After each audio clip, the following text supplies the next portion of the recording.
इस क्वेश्चन में कहा गया कि एक constant force F equal to m2g/2 is applied on the block of mass m1 as shown in the figure.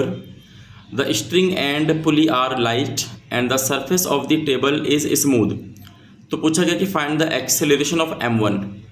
अब देखिए इस क्वेश्चन में यहाँ पे ये टेबल मान लीजिए, फ्लोर मान लीजिए, यहाँ पे एक साइड में इसके पुली लगी हुई है और इसके ऊपर देखिए एक ब्लॉक रखा है जिसका मास कितना देखिए m1। अब इस m1 से एक स्ट्रिंग कनेक्टेड है और दूसरा ब्लॉक क्या है, ये देखिए हैंग हो रहा है। और आपसे बोला गया है कि जो हमारा m1 वाला ब्लॉक है इस पर देखिए लेफ्ट में फोर्स लग रहा है F। अब पूछा गया इस m1 का कितना होगा एक्सेलरेशन। तो इंपॉर्टेंट चीज़ देखिए यहाँ पे क्या इंपॉर्टेंट चीज़ ये कि ये जो आपका ब्लॉक है m1 कहीं ना कहीं m2 से देखिए स्ट्रिंग से कनेक्टेड है। अब चाहे ये आपको देखा जाए ये लेफ्ट में मूव करे या राइट में, क्योंकि दोनों का जो ए होगा सेम होगा, बिकॉज यहाँ पे कहीं ना कहीं ये कंस्टेंट का यूज़ करेंगे आप लोग कि अगर स्ट्रिंग मेरी टाइट है ना, ये स्ट्रिंग अगर अपनी टाइट है तो कहीं ना कहीं हमारे दोनों के जो एक्सेलरेशन है वो सेम होंगे। अगर सेम होंगे तो मैं मान लेता हूँ कि दोनों को, इसका भी ए हमारा होगा एक्सेलरेशन, इसका भी ए होगा। अब इंपॉर्टेंट चीज़ है कि मोशन किधर होगा। देखिए अगर बात करें तो ये आपको देखा जाए कि इस ब्लॉक पे देख लेते हैं कितने फोर्स लगेंगे। तो आपको पता है इस ब्लॉक का वेट कितना होगा m2g जो नीचे लगेगा। तो यहाँ पे दिखा देते हैं कि m2g नीचे, मतलब क्या होगा, ये ब्लॉक m2g से नीचे आना चाहेगा। ठीक है। अब दूसरा इंपॉर्टेंट है कि इसको यानी इस ब्लॉक पे अगर कोई फोर्स नहीं लगता तो आपको पता है कि ये नीचे खींच रहा है तो पक्का भी खींच के वापस इधर आने यानी राइट में आना स्टार्ट हो जाता। बट यहाँ पे देखिए लेफ्ट में फोर्स लग रहा है। अब ये फोर्स कितना है, क्या ये m2g से बड़ा है कि छोटा है कि बराबर है। तो आप देखेंगे आपका जो फोर्स है वो देखिए क्या लिखा है, m2g/2 लिखा हुआ है, मतलब जो आपका वेट लग रहा है इसका जस्ट आधा फोर्स है।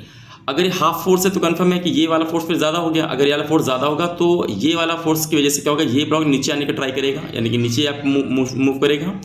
और अगर नीचे मूव करेगा तो पक्का फिर ये m1 कहाँ मूव करेगी, तो लेफ्ट में मूव सॉरी राइट में मूव करेगा इधर।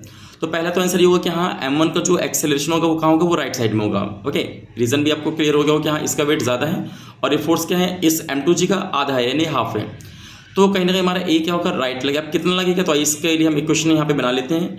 तो अगर इसमें ब्लॉक की बात करूँ देखिए इसका वेट नीचे लगेगा तो यहाँ पे देखिए टेंशन इस स्ट्रिंग में जनरेट होगा। अब आप यहाँ पे डबल एरो दिखा दीजिए टी और टी, ऐसे इस स्ट्रिंग में भी आप दिखा दिए टी टी। तो मैंने देखिए टी टी क्यों दिखाया, बिकॉज ये मासलेस है तो पूरे में टेंशन क्या होगा, सेम होगा। ठीक है। अगर मैं इसका देखिए एफ बनाऊंगा तो यहाँ पे आप सीधे बोल सकते हैं एफ बना लीजिए, या तो एक काम भी कर सकते हैं कि सीधे इसका नेट फोर्स ले लीजिए, m2g में से इस f को माइनस कर दीजिए, आपका नेट फोर्स आ जाएगा और आपको सीधे m1/m2 से डिवाइड कर दीजिए। यानी देखिए दो तरीके हैं इसके, आपको एक कैसे निकालेंगे, सीधे आप एफ नेट निकालिए अपॉन में टोटल मास m टोटल। ठीक है। एफ नेट कैसे निकालेंगे, देखिए m2g से आप माइनस करिए किसको, f को, और f कितना दिया आपको, देखिए m2g/2 आपको दिया हुआ है। और उसके बाद क्या है आप यहाँ पे देख सकते हैं, अब दोनों ब्लॉक के मास आप ऐड कर दीजिए m1 + m2। तो अगर आप ऊपर देखेंगे तो भाई m2g में से m2g/2 माइनस करेंगे तो कंफर्म है आपको ऊपर कितना बचेगा, तो आपको ऊपर बचेगा m2g/2। ठीक है। ये देखिए ये छोटा सा 2 है यहाँ पे। ठीक है। m2g/2 और यहाँ पे क्या है m1 + m2। अब ये 2 आपका नीचे आ जाएगा तो आप कह सकते हैं ऊपर क्या बचेगा, ऊपर रहेगा m2g और आपका नीचे क्या आ गया, देखिए नीचे आपका आ जाएगा कि 2 और m1 + m2। ठीक है। तो ये हो जाएगा ब्लॉक m1 कहा जाए या फिर आप ब्लॉक m2 की बात करें, दोनों का जो एक्सेलरेशन होगा वो ये हो जाएगा। तो इसको डायरेक्टली आप एफ नेट निकाल के मास से यानी टोटल मास से आप डिवाइड कर सकते हैं। अगर आपको इक्वेशन बनाना तो यहाँ पे इक्वेशन बना के कर सकते हैं। अगर इसके मैं इक्वेशन बनाऊंगा तो क्या आ गया, देखिए m2g माइनस का t बराबर में m2a है ना, इसको ऐसे कर सकते हैं m2g माइनस का t इक्वल टू क्या, देखिए m2a इक्वेशन में पहला फर्स्ट। इसको देखेंगे तो यहाँ पर t, क्योंकि इसका मोशन इधर हो तो t में से इसको f को कम कर दीजिए तो यहाँ पे क्या लिखेंगे, t माइनस का m2g/2 इक्वल टू m1a। ठीक है। क्योंकि आपको f की वैल्यू आपको ऑलरेडी यहाँ पे दिया हुआ है क्वेश्चन में। ठीक है। अब इसको सॉल्व करेंगे, ऐड करेंगे तो t से t कैंसिल होगा, तब भी देखिए हमारा a सेम आ जाएगा। इनको अगर माइनस करेंगे तो m2g अपॉन में क्या हुआ 2 और m1 + m2।